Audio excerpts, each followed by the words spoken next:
everybody. Frank Gruber here, the co-CEO of Established. Welcome back. I'm also the co-producer of this event, the Start of the Year Summit. Glad you're here with us today. All right, before we get started, I wanted to make sure that you're all out there sharing what's going on here. Use the hashtag Startup of Year and Backable. Two hashtags, Startup of Year and Backable. We'd love to hear what your thoughts are and some of the quotes and things that you found interesting with this next conversation. If you do, you have a chance to win potentially a book, the book of the author we're going to talk to in a second. The name of the book is Backable. So we've got Suneel Gupta. He's currently the entrepreneur resident at Kleiner Perkins. He's also a visiting scholar at Harvard University. And he's also the co-founder and CEO of Rise, which was backed by Google Ventures and Greylock, and then eventually sold to, acquired successfully by One Medical. Prior to that, he was with Groupon. He led product development there, VP of product development, served on the company through Series A all the way to IPO. He's also got product development experience with Mozilla, as well as he's worked in the Clinton White House in 2016 and on the transition team. So really interesting background. And he also, after that experience, he ran his own political campaign for the U.S. House and of Representatives, and unfortunately lost the primary in August of 2018 and decided to take a break and come back with a book. The book is Backable, The Surprise Truth Behind Making People Bet on You, coming out in February 2021. So, welcome, Suneel. Thanks so much for joining us today. It's good to be here, Frank. You know, it's funny hearing you speak and watching all the things you've built kind of reminds me why I wrote this book in the first place, Backable, because exceptional people like you, Frank, they're not just talented, they're backable. So, and you are proof of that. I appreciate the kind words, and thank you so much for doing this. And so let's just dive in. So from startups to the political trail, you know, you've had both the failure and success, but with both. And I wanted to kind of kick it off, and if you could share like a little bit about the early years and how you kind of grew up and what sort of influenced you in the early stage to kind of go this direction. Yeah, sure. So I was born and raised in suburban Michigan, where I actually am right now after 10 years of living in San Francisco and before that living in Chicago. I decided to come back home. And as you mentioned, I ran for Congress. And after losing that election, I decided to stay here. But, you know, losing for me has never been sort of it's nothing new. And I think one motto that I try to live by is that the opposite of success is not failure, it's boredom. I like that. That's so true. And so Yep. if I can be doing things that make me come alive, and clearly, Frank, you're doing things that make you come alive, I don't think it's really possible to lose, at least not in the conventional sense. And of course, you know, we may not reach our intended destination, but I think that if you're on the right mountain, you're going to touch and teach people along the way, including yourself. And I very much feel that way about my career. But no stranger to failure at all. And in fact, what really got me inspired to write this book was that I had gone out and tried a few different ideas, and I'd failed at them. And I was invited to speak at a conference that you might know about called FailCon, which stands for Failure Conference. And it was one of their first conferences. And so the New York Times happened to be in the audience. And I had no idea that they were there. And so I'm up on stage and I'm speaking about failure. I'm speaking about all these things that I failed at. And little do I know that they're actually writing this big profile piece on failure. And as it turns out, they used my photo as the cover for this piece. Wow. And so this was a few years ago when it came out. It was 2014. And literally, if you would have at that time, that piece went viral. And if you would have Googled failure, if you would have searched for failure, my image, my face was literally the top result. Wow. Yeah. But what I decided to do was use that article as an icebreaker to start reaching out to people who ordinarily I was having a very tough time getting in front of. And so what I started to do is saying that article out to people saying, hey, as you can see from this article, I have no idea what I'm doing. But I was hoping maybe we could grab coffee and you could give me some advice. And it was just a wonderful icebreaker because as I think people have put far more eloquently than me, people like Brene Brown have now unpacked all of this and told us that when you are vulnerable with others, they will be vulnerable with you. And the type of human connection that you can develop with somebody when you're not trying to, spitball your resume, but instead talk about the things that didn't go right, you can just develop a much stronger human connection.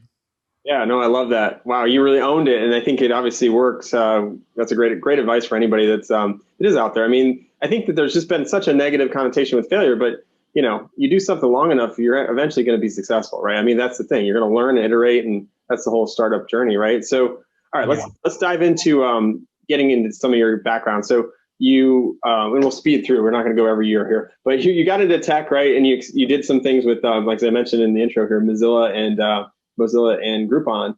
How did that shape shape your kind of current situation, but also spark your entrepreneurial interest? Yeah.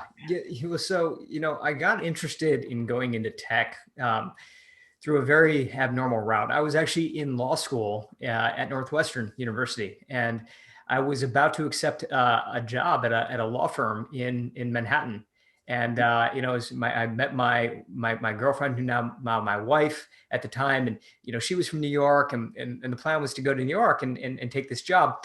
And right before I signed the offer, I started to get this feeling that I was sort of headed in a direction that I didn't want to be headed in.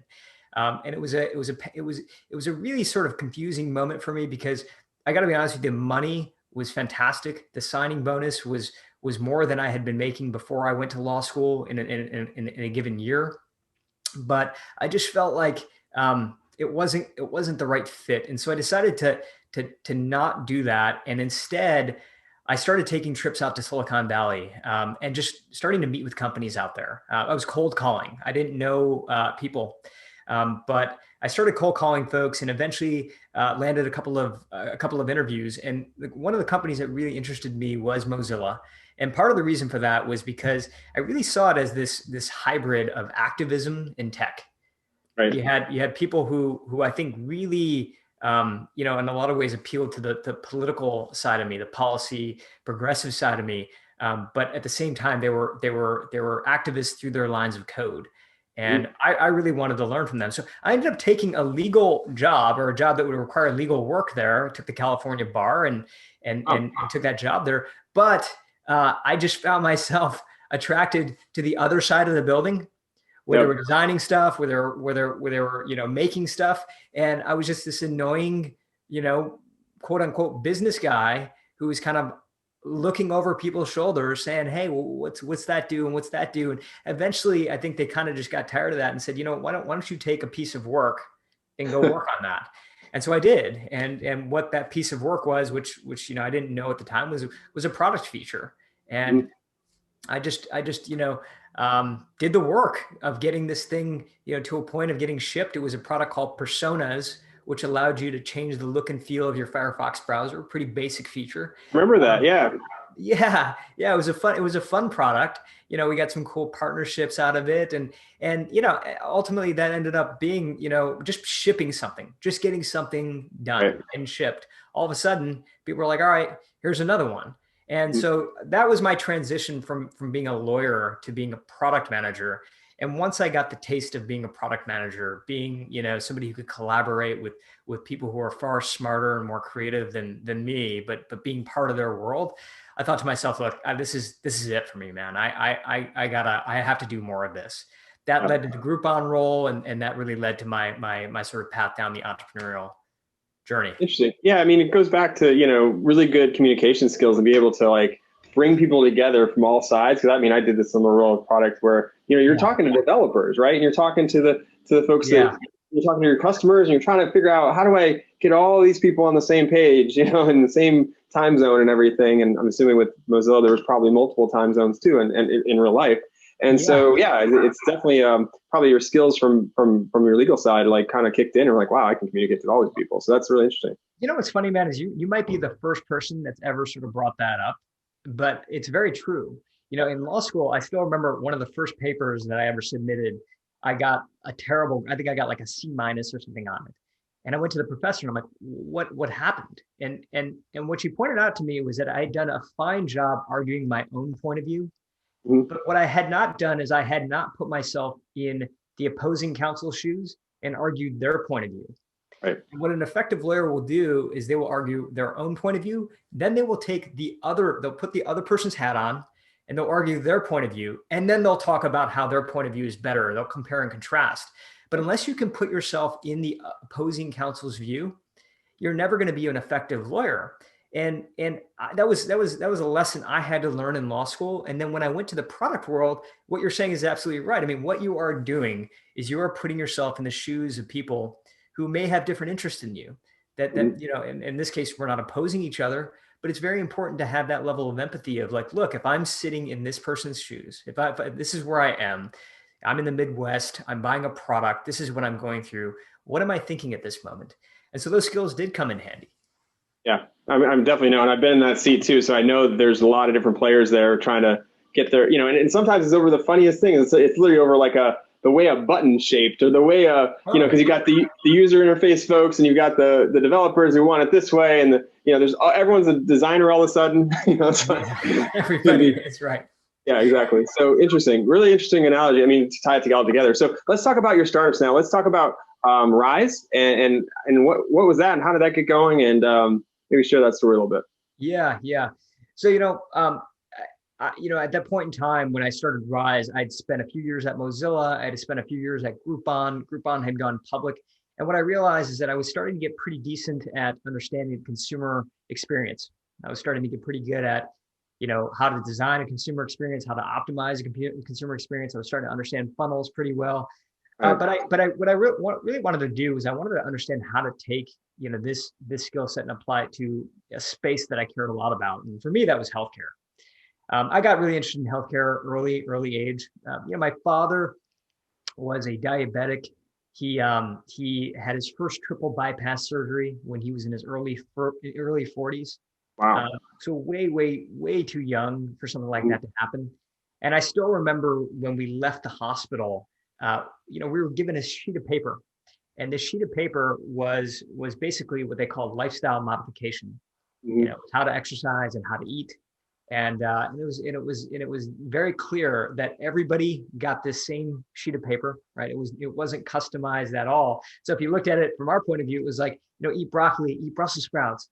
Well, we're an Indian family. We didn't eat broccoli. We didn't eat Brussels sprouts. And there was nothing on that sheet about, chicken korma, or dal. And right. So we kind of had to figure out how to adjust and customize our lifestyle in a way that was going to make my father healthy. And what ended up happening was that because insurance kicked in, we were able to afford having a personal nutritionist work with us. And it really did change everything for us, because now it wasn't all about sort of the one size fits all diet. It was like, what's your lifestyle? What time do you come back from work? What time do you eat? What time do you go to sleep? What's your exercise regimen? What types of food do you like? What types of food do you not like? Because if you can customize at that level, you can create something that sticks. Most diets fail. The average dieter will diet 3 to 5 times in a given year and fail. But if you can find something that's customizable, it has a much higher likelihood of success. So again, we were lucky because insurance covered that for us, and my father got into significantly better health. In fact, doctors had given him like 5 years to live. It's been nearly 25 years now, and he's still alive, and he's walking every day, and he's healthy, and Great. It's all because of that experience. So long story, but the reason that I started Rise was because I wanted to figure out, could we take that same level of attention, that same level of care, and could we bring it down to a price point that was affordable enough for everyone? Mm-hmm. That makes sense. That's really cool. And diet is it's such a hot thing, right? With everyone, I mean, it's always the trending topic. There's always a new one about this or that that's going to help save the world, right? But it is interesting. Obviously, needs to be more about it. So you ended up getting acquired, right? Like with One Medical. When did that happen? How did that go down? Any highlights from that you learned? Yeah. No. So One Medical is just great. I think a great company that I think it wants to do, I think, a lot of great things, and really wants to, I think, do a lot of what Rise set out to do, and ultimately that's taking something that can be expensive, a level of care that can be very expensive, and bringing it down to a price point that people can afford. One Medical right now is giving concierge level care for a price point of less than $20 a month. Wow, that's fantastic. Which was unheard of. And so they're scaling city by city. How it all went down is that I was very interested in partnering with One Medical. Again, it was a cool company. We had a same investor in Google Ventures. Google Ventures was a large investor in One Medical. They were a relatively small investor in ours, but still a firm that we were talking to. And they ended up introducing me to Tom Lee, who was the founder and at that time the CEO of One Medical. I went in and met with him, was completely blown away. Shared my vision for Rise. He shared his vision, for One Medical. And by the way, this might be worth telling. He shared his story for One Medical as well, which was that, he was a physician and he was trying to figure out how to reinvent primary care. And the way that he did it was he took very much a tech startup-y approach, which is that he opened up one office. Yep. And he served as the physician, as the nurse, as the phlebotomist, as the front desk. He did all of that himself. Wow, I did not know that. Yeah, and as patients were coming through his experience, he was surveying them on the way out and saying, hey, what could I have done better here? And then he would immediately take their feedback and roll it into the next patient experience. So he was doing almost this rapid iteration, yeah. but he was applying it to hands-on physical brick and mortar primary care, and that's how he was able to create this system that ended up blowing the rest of the primary care experiences out of the water. So when he shared that story and we shared our visions, I think we just kind of realized there was a really strong fit. And you clicked and then ended up getting acquired. Congratulations on that. That's no small feat. I know what that can be like, and obviously the ups and downs of an M&A process. So congrats. Thank you. So obviously we talked about One Medical, obviously that whole process. I wish that there was more of that everywhere. So hopefully they continue to get everywhere. It's definitely needed. All right. So you also then jumped into some government roles, and I want to talk about those a little bit. You had a little bit of government stint. I want to see how that kind of worked into building up to this book, and then we're going to talk about the book. So give us kind of the high level about you ran a campaign, and before that you were working with the Clintons as well. So kind of talk about a little bit about your government background. Yeah, sure. So the high level is that I've been interested in politics for a very long time. Ever since I was a kid, I was knocking on doors for local politicians that were running for office that I actually felt wanted to do some good. And I just felt like I wanted to be involved in some way, and I was typically sort of in the background. I got involved more in the 2004 John Kerry campaign and in 2008 for the Barack Obama campaign, both as a community organizer. So out in the field, knocking on doors. But what happened was in 2016, shortly before the 2016 presidential election, I got a phone call asking me if I wanted to join the transition team for Hillary Clinton. So the transition's happening right now for the Biden administration, or at least it's up and running, and a lot of uncertainty around that. But for the Hillary campaign, they reached out and said, hey, how would you like to be involved in really building the new Office of Science and Technology policy should she win? Right. And at that point in time, I think more people than not thought she was going to win, including me. So election night comes. I'm living in San Francisco. My bag is packed, and I'm to fly to DC the next morning. Again, she's going to win. Right. And instead, that doesn't happen. Yeah. I mean, most of us all went to sleep and we're like, oh, it's over. That's exactly right. And, I remember my wife went to sleep, and I'm watching the tide sort of turn. And I ended up getting up the next morning, unpacking my bags. It was the shortest job I've ever had in my entire life. Right. And I'm thinking to myself, all right, what now? One of the things that struck me was that my hometown, really literally where I'm talking to you from right now, voted for Donald Trump. And it was a town that was typically and historically Democratic. And I wanted to understand why. I want to understand what happened. And so I started spending more time here, flying back here, spending more time on the ground. And eventually I just realized, Frank, like if you want to get involved, it's tough to do that from the sidelines. When we talk about this with startups all the time, right? You have to get out from behind your desk and you have to get into the field. Like you have to, as we've always said, get out of the building. I think the same thing is true in politics. I mean, you can make a difference from the sidelines. There's no doubt about that. And we need more people who are involved, even if they can't contribute full time. But I also think that we need more people who decide that, look, if I'm going to do this, I'm going to go all in and I'm going to really throw myself into the game. And eventually my wife and I decided that that's what we wanted to do. So we moved back from San Francisco to my hometown in Michigan and decided to run for office. Yep. Awesome. And obviously that had to be a whole nother journey, like to hustle in a whole different way, right? Yeah, no, absolutely. I mean, it's a lot like a startup, to be honest with you. I mean, you're moving fast. You're constantly fearing that you're going to run out of money.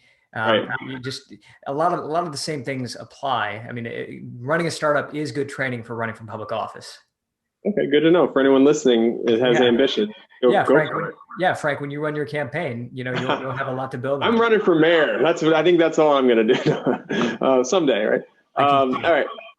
All right. So let's switch gears. Talk about the book. It's on its way. It's in flight, if you will. It'll be out here February 2021, which is very soon, right around the corner. Backable: The Surprise Truth Behind What Makes People Bet on You. So let's kind of talk about the premise of the book and what are the how did it kind of come that you decided? I mean, you kind of talked about it earlier, but let's just dive right into it. Like, what kind of spurred it? What was the big aha moment?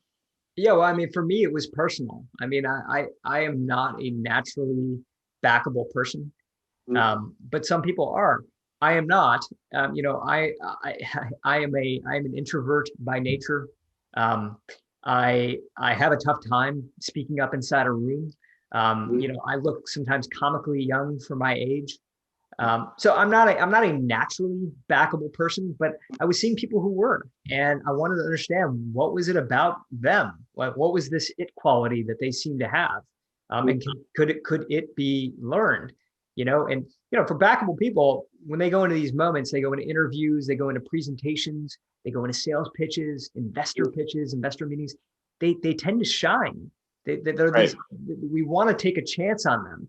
So again, my job with this book over the past few years has really been to unpack what that really is and figure out, could it be learned? So for example, Lady Gaga had a record producer take a chance on her after she was dumped by Def Jam Records.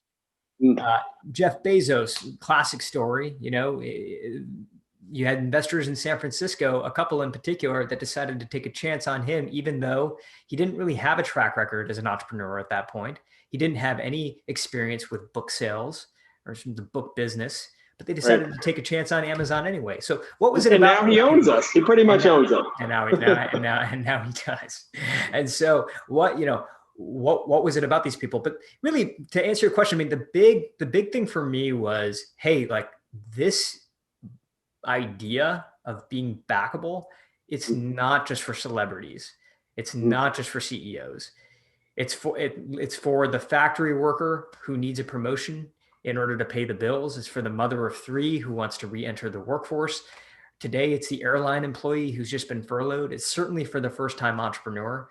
As it turns out, there's not a single person out there who isn't trying to become backable in some way, especially now. It's almost this skill set that has gone from being nice to being necessary.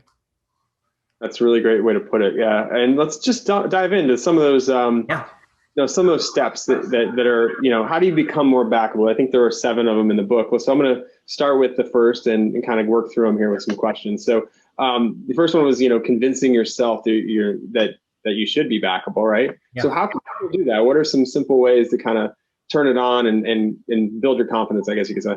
Yeah, I mean, one of the things that really surprised me was that when I started interviewing backable people, I started studying backable people. One of the things that I thought I would see was a strong sense of charisma, and I didn't.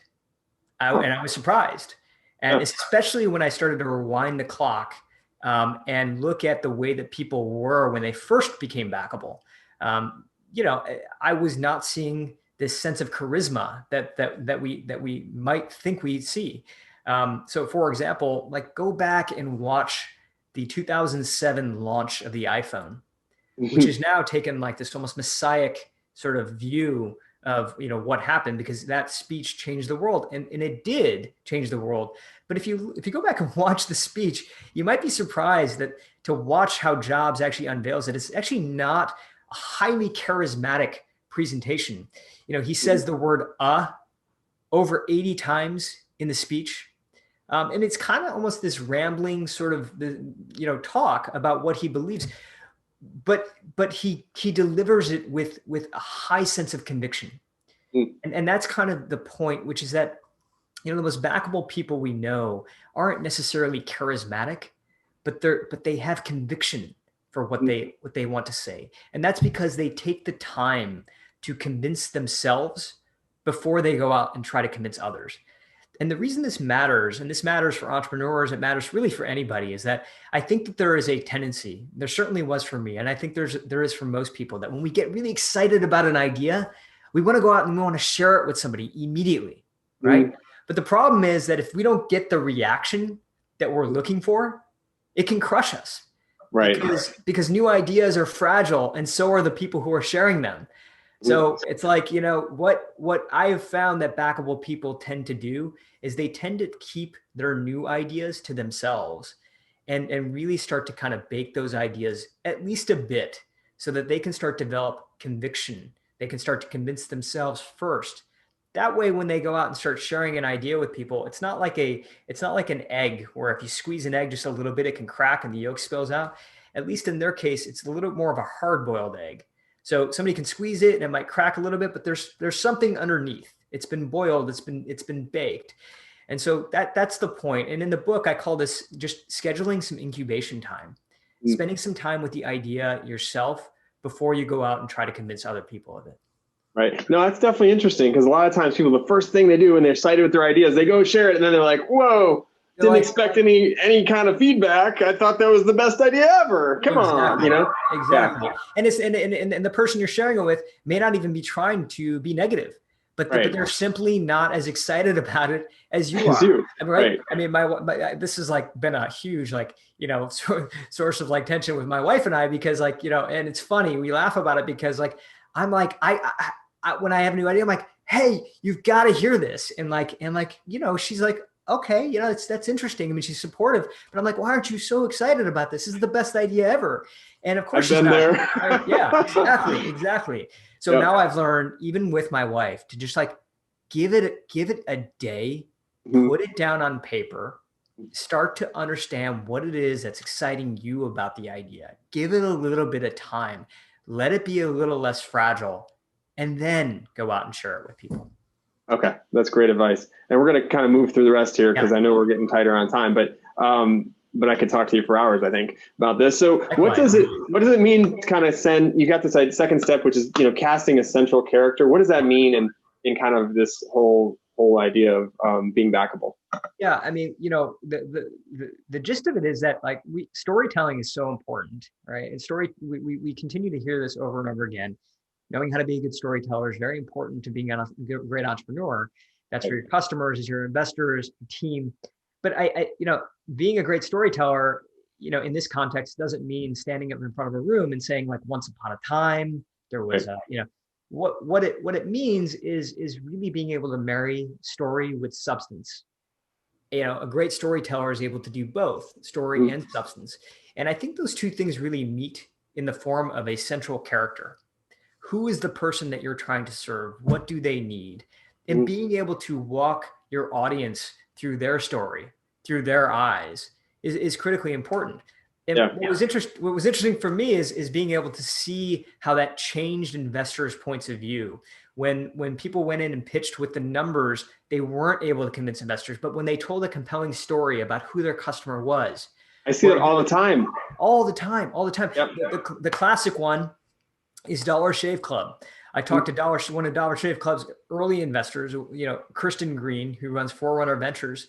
And the stories in the book, and what she told me is that she had no interest in investing in a razor blade company.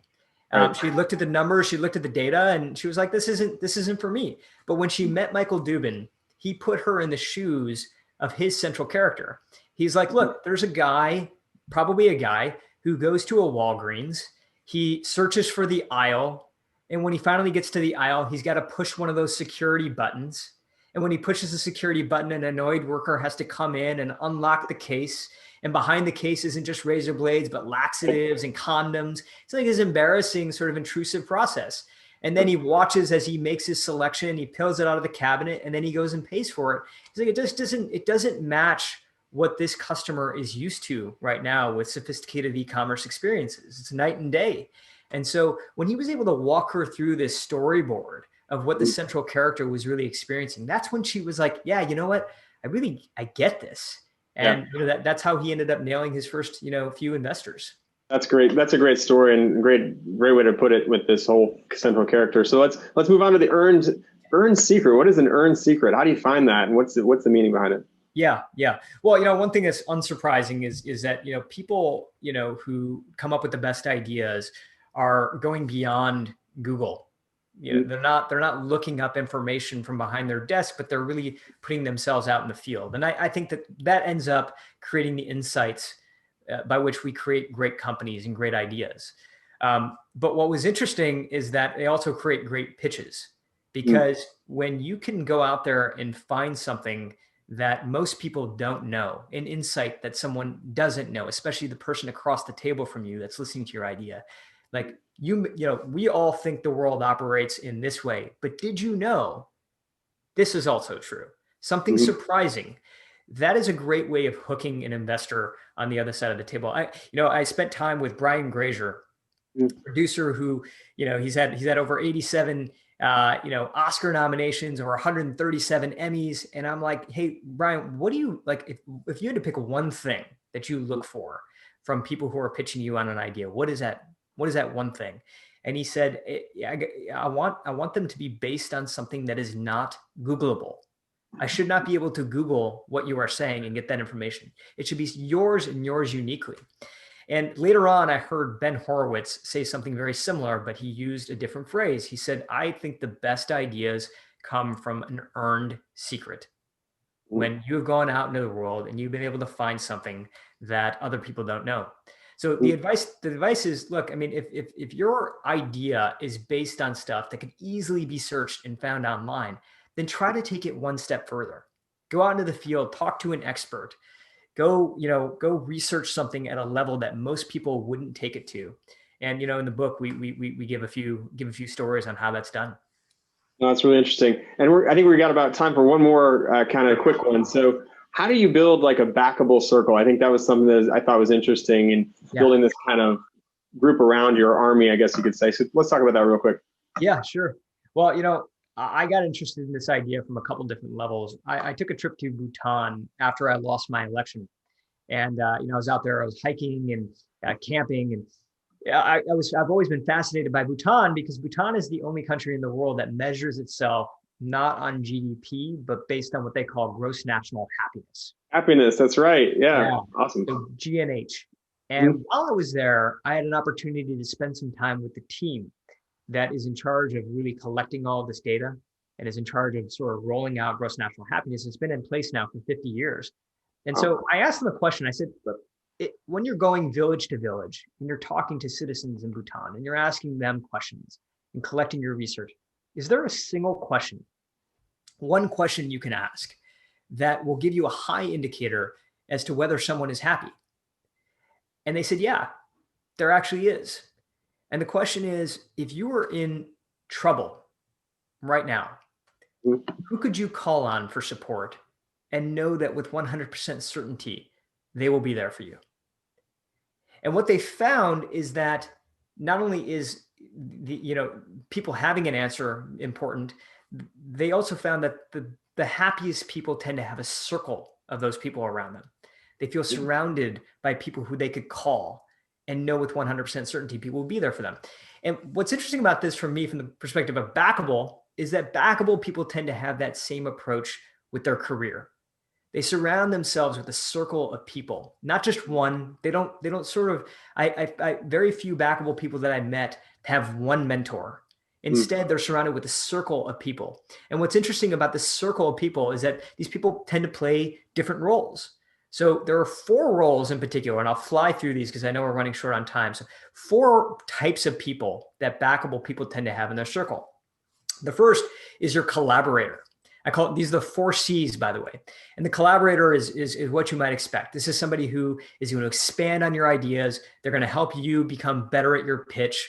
You can kind of think of like your time with the collaborator almost like a musical jam session. You're riffing with each other. You're building on top of each other. So that's your collaborator. The second is your coach.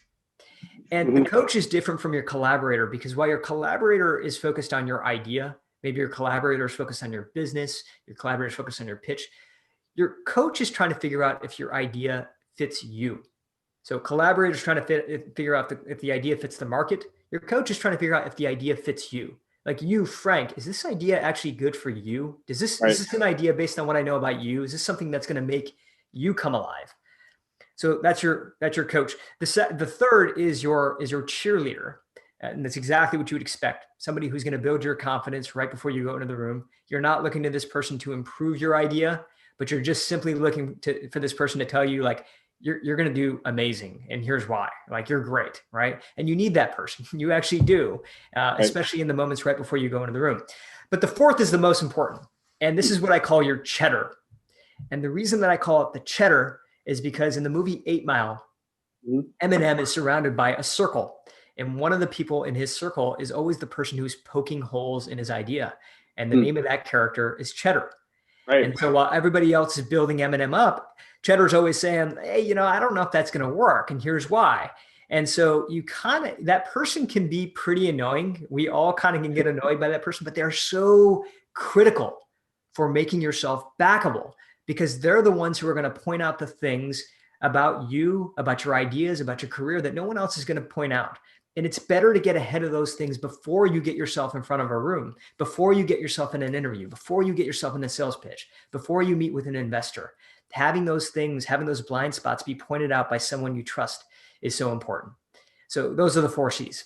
That's great. No, I love that. And I think, so you got them right here. Anybody listening, you build your backable circle right now. I mean, if you haven't already, because obviously you need every one of those components to get moving forward. So, and obviously to get support. So amazing stuff, Suneel. Really appreciate it. What's the best way for people to get in contact with you or find out more about the book? Yeah, just go to backable.com. Backable. Here's the book. It comes out on February 23rd. February 23rd. You heard it. Thank you so much, Suneel, for joining us. I really appreciate it. The book, I'm looking forward to reading the full thing, and I've only seen a little bit of it, so I look forward to the book coming out. And we appreciate the time here today with the Startup of the Year community and obviously helping us all to become more backable. So thank you so much. Thanks so much, Frank. Appreciate it.